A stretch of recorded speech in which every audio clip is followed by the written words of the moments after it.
ভারতের কাজ হবে সহজ। ফাইনালের আগে ভারতের জন্য বড় সুখবর হতে চলেছে। হ্যাঁ বন্ধুরা, কোন সুখবর টিম ইন্ডিয়ার জন্য তা জানবো আজকের ভিডিওতে। তার আগে ভিডিওটিকে করো লাইক এবং ভিডিওর কমেন্ট বক্সে লিখে জানিয়ে দাও আমি ইন্ডিয়া।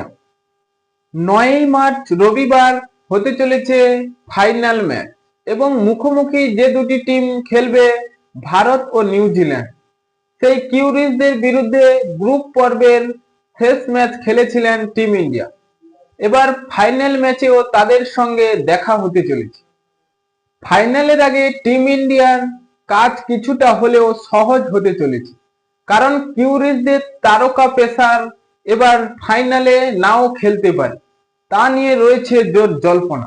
দ্বিতীয় সেমিফাইনালে খেলছিলেন নিউজিল্যান্ড বনাম সাউথ আফ্রিকা এবং সেই ম্যাচে চলার সময় ম্যাট হেনরি একটি ক্যাচ ধরতে গিয়ে সরাসরি কাঁধে চোট পায় এবং সেই চোটটি গুরুতর বলে জানিয়েছে চিকিৎসকেরা এবং সেই চিকিৎসকেরা প্রাথমিক চিকিৎসা করে তাকে মাঠ থেকে তুলে নেয় এবং ম্যাচ শেষ হওয়ার পর তার নিউজিল্যান্ডের অধিনায়ক মিচেল স্যান্টনার জানিয়েছে যে ম্যাট হেনরিকের চোটটি খুবই গুরুতর এবং তাকে কিছুদিন বিশ্রাম নিতে হবে, তারপর ভাবা যাবে তিনি ফাইনালে খেলে কিনা।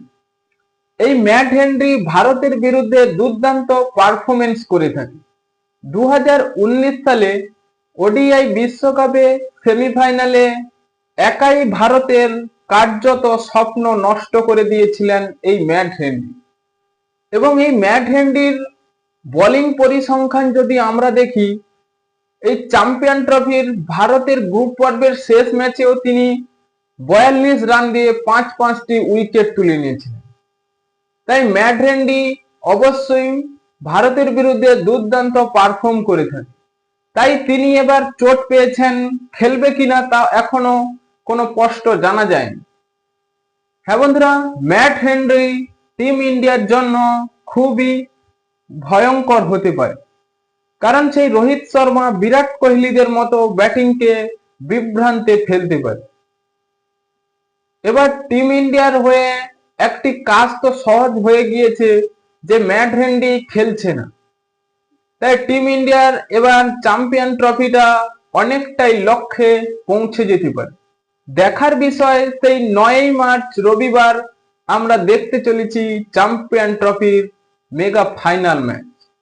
হ্যাঁ বন্ধুরা, আপনাদের কি মনে হয়, আমরা কি আবারও সেই চ্যাম্পিয়ন ট্রফির ফাইনালে জিততে পারবো? এখনই আপনাদের মতামতটি কমেন্ট বক্সে লিখে জানিয়ে দিন এবং চ্যানেলটি সাবস্ক্রাইব করে আমাদের পাশেই থাকুন। ভিডিওটি শেষ পর্যন্ত দেখার জন্য আপনাকে অসংখ্য ধন্যবাদ।